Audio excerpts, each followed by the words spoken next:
जय हिंद, नमस्कार। मैं अंबर जैदी स्वागत करती हूँ आप सबका एक बार फिर से हमारे आज के कार्यक्रम में। दोस्तों, तेहरान के आसमान में एक रशियन एयरक्राफ्ट जो है वो लैंड करता है और दुनिया के स्ट्रेटेजिक वॉर रूम्स में सवाल उठता है, मॉस्को क्या करने वाला है।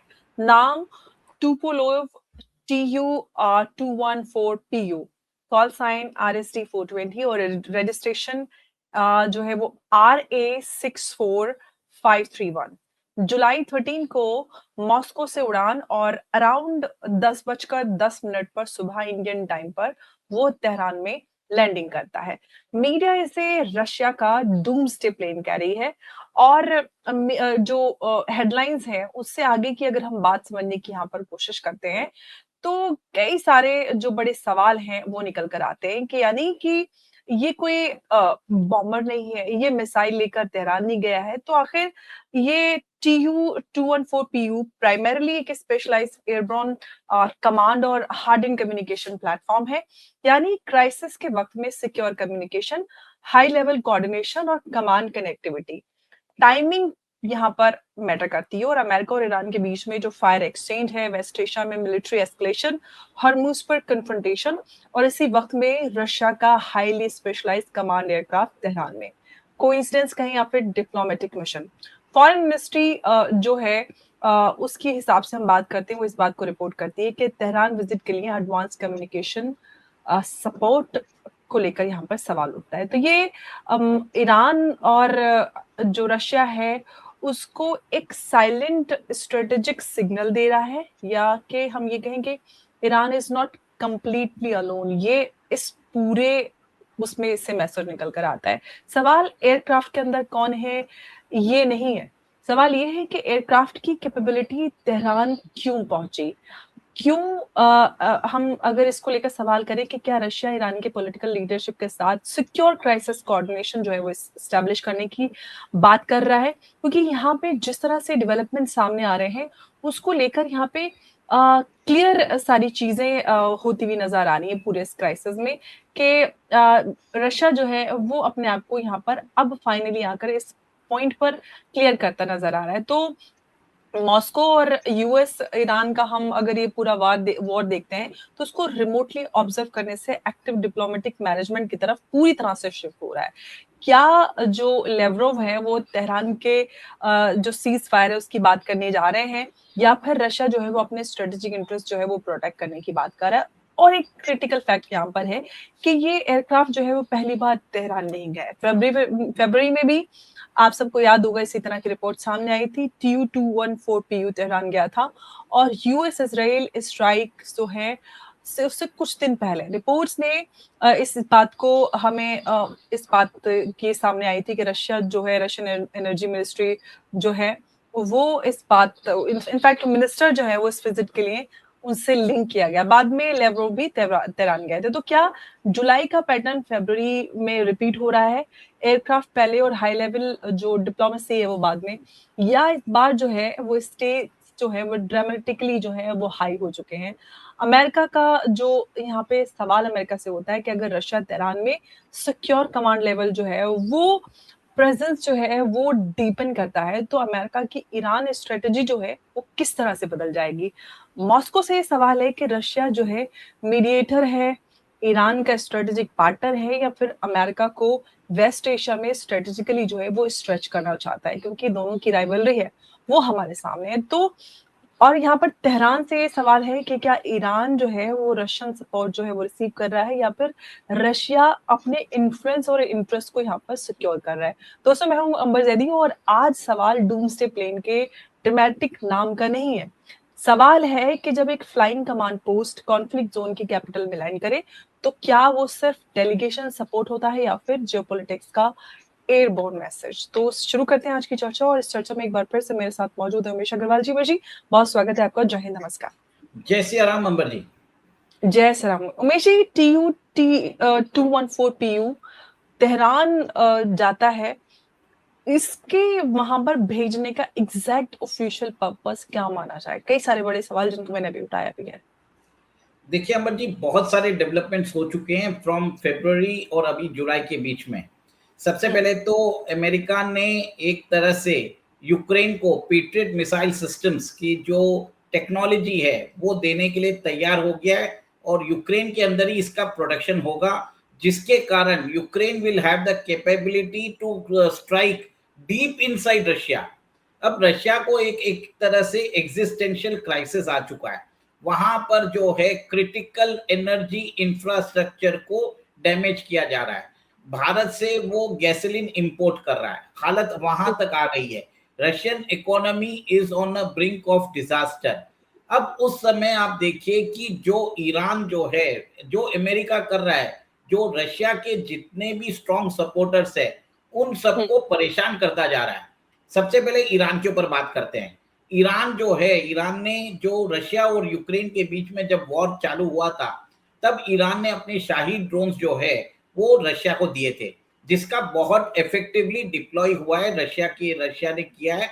और अभी तो जो ईरानियन ड्रोन्स है वो रशिया में बन रहे हैं। सबसे बड़ी बात है कि रशिया ने भी रेसिप्रोकेट किया और अपना जो सुखोई 30 MK2 और सुखोई 35 और S-400 मिसाइल डिफेंस सिस्टम्स देने की बात कर चुका है। पर रशिया खुद ही एक वॉर में अटका हुआ है, और अभी क्या कर रहा है अमेरिका जो है, रशिया के ऊपर यूक्रेन के द्वारा इंटेंसिटी ऑफ अटैक्स वो बढ़ाता जा रहा है। सेकेंड, रशिया की जो इन्वेंट्री है वेपन्स की वो धीरे धीरे कम कर रहा है। इकोनॉमिकली रशिया को एक तरह से सैबोटाज कर रहा है। सेकेंड, जो रशिया का सबसे जो बोलते हैं जो standing like a rock Iran, उसको भी कमजोर कर रहा है। देखिए, ये जो ईरान और इसराइल के बीच में जो वॉर हुआ, ये लास्ट ईयर भी हुआ था, फिर वापस उन्होंने फरवरी मार्च में किया। अब 60 डेज की जो मियाद थी जिसके अंदर वो नेगोशिएशन करने वाले थे, सडनली उसको एक तरह से एक तरफा होके उन्होंने रद्द कर दिया और ईरान के ऊपर बमबारी चालू कर दी। और आज तो उन्होंने स्ट्रेट ऑफ हुर्मुज को भी अपने कब्जे में लेने की बात कर दी और बोल रहे हैं कि जितने भी व्हीकल जाएंगे हम उससे टोल लेंगे। अब रशिया को एक स्ट्रेटेजिक मैसेज भेजने की जरूरत है, इसके लिए रशिया ने ये भेजा है, और रशिया ने एक तरह से वार्न किया है अमेरिका को कि अगर आप एस्केलेशन करोगे we will have to get into the war.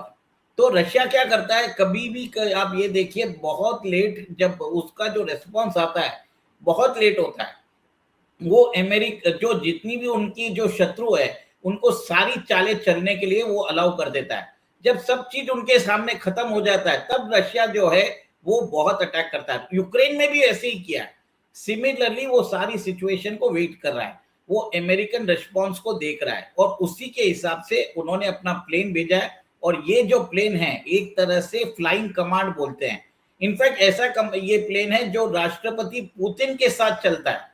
In fact ऐसा प्लेन है जो आप ये समझ लीजिए कि अगर पूरे रशिया के अंदर कम्युनिकेशन सिस्टम्स डिसरप्ट हो जाते हैं, इस प्लेन के द्वारा पुतिन जो है अपनी मिलिट्री कमांड से बात कर सकते हैं, रिमोटली न्यूक्लियर बॉम्ब भी डेटोनेट करा सकते हैं। तो ये इतना इंपॉर्टेंट प्लेन है, और वहां पर भेजने का मतलब ये है कि अमेरिका को वार्निंग दिया जा रहा है कि प्लीज आप इसको एस्केलेट मत करिए। कुछ दिन पहले आप देखिए कि एक दो दिन पहले लिंडसे ग्राहम जो थे वो यूक्रेन की यात्रा कर रहे थे, सडनली बोल रहे हैं कि उनकी मृत्यु हो गई है। तो ये भी आपको मालूम है कि रशिया की जो इंटेलिजेंस है वो one of the most deadliest intelligence agencies in the world है। देखिए, सब लोग को लगता है कि मोसाद है, मोसाद से भी ज्यादा जो डेडली है वो रशियन इंटेलिजेंस एजेंसीज है।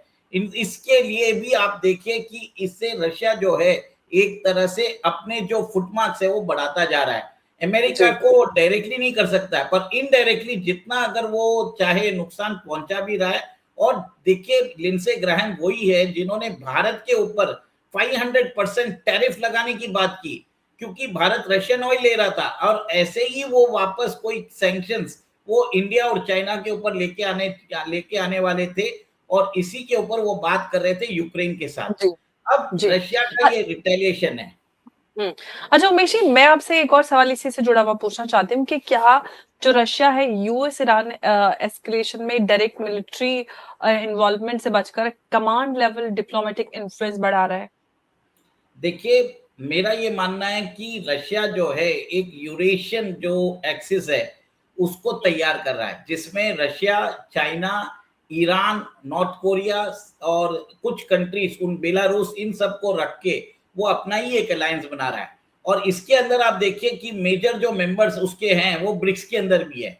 आज ये देखिए ब्रिक्स के अंदर भी जो समिट है वो सितंबर में भारत में होने वाली है, और उस समय आप ये देखेंगे कि जी जिनपिंग और पुतिन भारत आने वाले हैं, और ये एक तरह से जो ग्लोबल वॉर चला रहे हैं against the BRICS nation as well, क्योंकि Iran is also a member of BRICS. आप ये भी देखिए, एनर्जी प्रोड्यूसिंग नेशन है, रशिया एनर्जी प्रोड्यूसिंग नेशन है।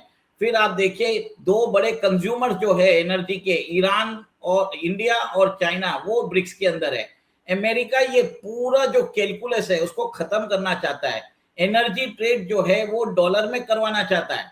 सबसे बड़ी बात आप ये देखिए कि energy producing and energy consuming Nations आपस में ट्रेड करना चालू कर देंगे और आपस में खुद की करेंसी में ट्रेड करने लग जाएंगे, तो डॉलर का पूछेगा कौन। और जैसे ही एनर्जी के अंदर शिफ्ट होता है तो बाकी इंडस्ट्री भी अडॉप्ट करती है, इससे पैरेलल सिस्टम खड़ा हो जाता है। तो ये एक तरह से अगर आप देखा जाए तो दूर आदमी जो मेरे को लग रहा है, जो हाइंडसाइट में लग रहा है, it is a battle for the securing the dominance of dollar in the financial system. Amber ji, इसी के लिए रीडॉलराइजेशन के लिए काम किया जा रहा है। और आप ये भी देखिए कि किसको नुकसान हो रहा है, नुकसान हो रहा है इराक को, नुकसान हो रहा है बहरीन, कुवैत, कतर, फिर बाद में सऊदी अरेबिया, फिर यूएई, और ये सब जो नेशंस है सारे मुस्लिम नेशंस है, इस्लामिक जी नेशंस है, जो एनर्जी प्रोड्यूसिंग नेशंस है। इन लोगों के जो energy infrastructure, supply lines, fuel lines और टैंकर फैसिलिटीज पे हमला हो रहा है। और इसके बाद आप देखिए इंडिया और चाइना अभी कहां से ऑयल ले रहे हैं, वो ऑयल ले रहे हैं कनाडा से, वो ऑयल ले रहे हैं ऑस्ट्रेलिया से, अर्जेंटीना से, वेनेजुएला से, अमेरिका से, ये जी और रशिया से। ये सारे जो नेशन से क्रिश्चियन नेशन है। आप जी समझ गए बात को। एक तरह जी से मिडिल ईस्ट को जो रेवेन्यू मिल रही है उसकी जो इन्फ्लुएंस है वो घटाना चाहते हैं, और मिडिल ईस्ट जो है एक तरह से अमेरिका के जो डॉलर डिनोमिनेटेड सिस्टम को भी एक तरह से डंप कर रहा है। तो जी अमेरिका ने सोचा कि उधर जो है मिडिल ईस्ट को एक वॉर जोन बना दो, वहां पर जी कंटिन्यूसली वॉरफेयर रहेगा। ये मैं आपको बता देता हूं, जब बिल्कुल क्रूड ऑयल $100 पहुंचेगा ये पीस की बात करेंगे, और जैसे ही $70 पहुंच जाएगा तो आपस में वापस ये युद्ध करेंगे। ये एक तरह बिल्कुल से कैलकुलेटेड स्ट्रेटेजी है अमेरिका की। बिल्कुल जी। अच्छा उमेश जी, एक बात बताइए कि क्या रशिया जो है वो ईरान को इंटेलिजेंस, कम्युनिकेशन या फिर एयर डिफेंस जैसी कुछ कोऑर्डिनेशन सपोर्ट दे रहा है? क्या इसका कोई मतलब वेरिफाइबल कोई एविडेंस है? और साथ ही साथ क्या टीयू 214 टीयू की जो लैंडिंग है, इसको मिलिट्री डिप्लॉयमेंट कहना प्रीमेच्योर होगा? कैसे इसको समझा जाए? पहले तो ईरान जो है चाइनीज कम्युनिकेशन सिस्टम यूज कर रहा है, बाइडू यूज कर रहा है, और हुँ, उसको इंटेलिजेंस जो है रशियन और चाइनीज इंटेलिजेंस एजेंसीज दे रही है। Actually hmm, the war in Iran is between the Chinese intelligence communication systems plus Russian hardware plus indigenous Iranian hardware versus American and Israeli. ये आप समझ जाइए। सेकेंड, एक और एक चीज है, ईरान जो है उसको मालूम था ये वॉर उसके पास आने वाला है, इसके लिए वो 15 से 20 साल तक कंटिन्यूसली इसकी तैयारी कर रहा है। उसने अंडरग्राउंड बंकर्स बना के रखे हैं, उसने हैंगर्स बना के रखे हैं, इंडस्ट्रियल लेवल जो ड्रोन और यूएवी का प्रोडक्शन है वो उसने करके रखा है। उसने hypersonic missiles, ballistic missiles, cruise missiles का एक जखीरा बना के रखा है। ईरान को जो है अपना जो न्यूक्लियर प्रोग्राम है वो भी वापस स्टार्ट करना चाहेगा। और इससे आप देखिए कि एक तरह से अमेरिका जो है उसको समझ में आ गया है कि अब ईरान को खत्म करना जरूरी है। इसके लिए आप देखिए इस बार उन्होंने जो हमला किया है, उन्होंने ब्रॉड रेंज पे हमला किया है, खर्ग आइलैंड पे भी हमला कर दिया अंबर जी। और उस आइलैंड में आप देखिए कि कम से कम 7 मिलियन बैरल्स पर डे जो ऑयल है वो शिप किया जा सकता है। भारत की जो कंजम्पशन है ना वो 5.5 मिलियन बैरल्स पर डे है, और Bharat 5 million barrels per day oil import करता है, भारत से भी ज्यादा है। उतनी बड़ी फैसिलिटी पे वो हमला कर रहा है। इससे आप समझ लीजिए कि जो ईरान की जो इकोनॉमिक जो लाइफलाइन है, जो उसका मनी स्पिनर है, उसको भी खत्म कर रहा है। और एक तरह से इफेक्टिव रेजिम चेंज है। दिस इज अ ब्लॉकेड, एक चोकिंग पॉइंट करके रखा है अमेरिका, और अमेरिका चाहता है कि ईरान के अंदर एक सत्ता परिवर्तन हो, और अमेरिका को एक तरह से चेतावनी देने के लिए व्लादिमीर पुतिन ने ये विमान भेजा है और उनको बोल दिया है कि जो स्कोप ऑफ वॉर है वो बढ़ जाएगा from the Russian Ukraine border to the Middle East. और आप ये देखिए यमन में भी बात हो रही है, वो भी वॉर ज्वाइन करने की बात कर रहा है। तो ये जी जो कॉन्फ्लिक्ट है ये ब्रॉड बेस्ड होने वाला है, और इसी एस्केलेशन को एक तरह से आप देखिए कि जो बाकी जो गल्फ स्टेट्स है वो नहीं चाहते एस्केलेशन हो, पर वो अमेरिका को मना भी नहीं कर सकते, क्योंकि सारे जो है अमेरिकन फोर्सेस और अमेरिकन बेसेस वहां पर गल्फ में स्टेशनड है। इसके लिए जी सबसे बड़ा प्रॉब्लम उनके लिए वो हो गया है। जी। अच्छा उमेश जी, एक बात बताइए कि अमेरिका जो है अभी जो रशिया रशियन जो हाई लेवल एयरक्राफ्ट है वो तेहरान में जाता है तो उसको किस तरह से लेगा, मतलब कोई रेड फ्लैग मानेगा, कैसे अमेरिका इस पे रिएक्ट करेगा? ऑफ कोर्स मुझे लगता है कि जिस तरह के प्रेसिडेंट ट्रम्प है उससे तो समझ में आता है, आपको क्या लगता है? देखिए डोनाल्ड ट्रंप कभी भी रशिया से डायरेक्टली युद्ध में जाने के लिए नहीं चाहेगा। देखिए डोनाल्ड ट्रंप खुद क्रिश्चियनिटी का बहुत बड़ा फॉलोवर है और रशिया का बहुत बड़ा फैन भी है, और पुतिन को वो अपना दोस्त मानता है। बट अभी क्या है, जियो पॉलिटिकल कॉम्प्लेक्सिटीज के कारण एक दूसरे के सामने है। डायरेक्टली अमेरिका और रशिया डायरेक्टली युद्ध में नहीं आने वाले, ये मैं आपको पहले ही बोल देता हूं। पर क्या होगा, रशिया अपना स्पीयर ऑफ इन्फ्लुएंस बढ़ाना चाहेगा, और वो एक न्यूट्रल बैटल ग्राउंड वो ढूंढेंगे जिसमें एक दूसरे को वो चेकमेट करने की कोशिश करते हैं। सुपर पावर जो होता है वो एक दूसरे के टेरिटरी पे अटैक नहीं करते, वो न्यूट्रल ग्राउंड ढूंढते हैं एक दूसरे को चेकमेट करने के लिए। तो Iran has become the centre of gravity for both the powers to actually play the geopolitical chess game, जिसमें चाइना जो है इनडायरेक्टली ईरान को भी सपोर्ट कर रहा है, रशिया भी ईरान को सपोर्ट कर रहा है। तो ये एक तरह से वार्निंग है डोनाल्ड ट्रंप के लिए कि आप जो है ईरान को एक तरह से आप उसको कमजोर मत समझिए, और मिडिल ईस्ट के अंदर जितने भी एलाइज है उनको भी एक तरह से मैसेज भेज रहे हैं।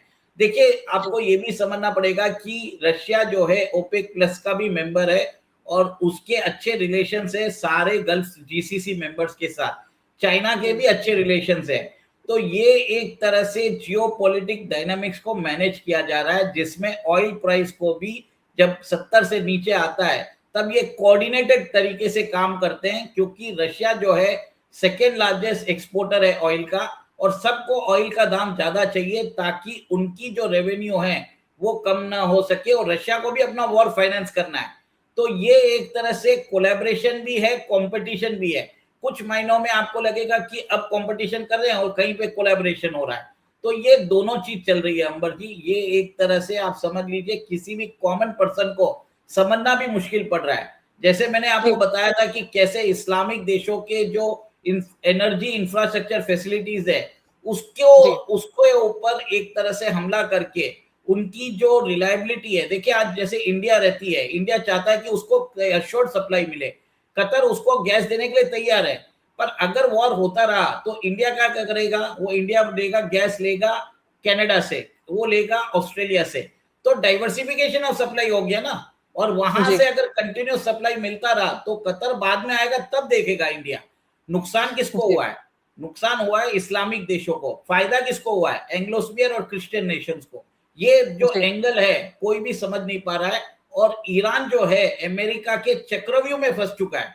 अल्टीमेटली ईरान को भी नुकसान हो रहा है इसमें। अच्छा उमेश जी, एक और बात बताइए, ये लास्ट क्वेश्चन में मेरा आपसे है, अगर ईरान और रशियन जो स्ट्रेटेजिक कोऑर्डिनेशन है वो डीपन होती है तो जो इसराइल की मिलिट्री कैलकुलस है वो किस तरह से बदलेगी?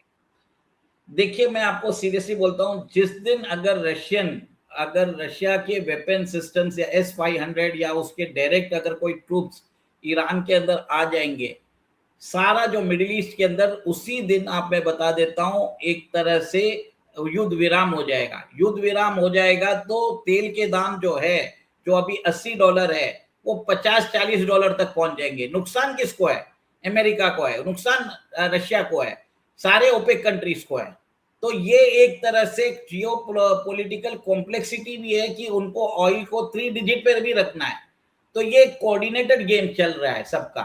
और ये जो कोऑर्डिनेटेड गेम के अंदर डोनाल्ड ट्रंप के जो फंडर्स हैं वो टेक्सास के ऑयल रिफाइनर्स वाले हैं, उनको फायदा हो रहा है। देखिए, क्योंकि शेल और क्रूड को जो कॉस्टिंग है वो ज्यादा होती है, वो $30 से $35 होती है, जबकि सऊदी को तेल निकालने के लिए $8 से $10 लगते हैं। वो कितने में बेच रहे हैं? 70-80। अगर ये कम हो जाएगा तो इनकी रेवेन्यू को नुकसान होगा ना।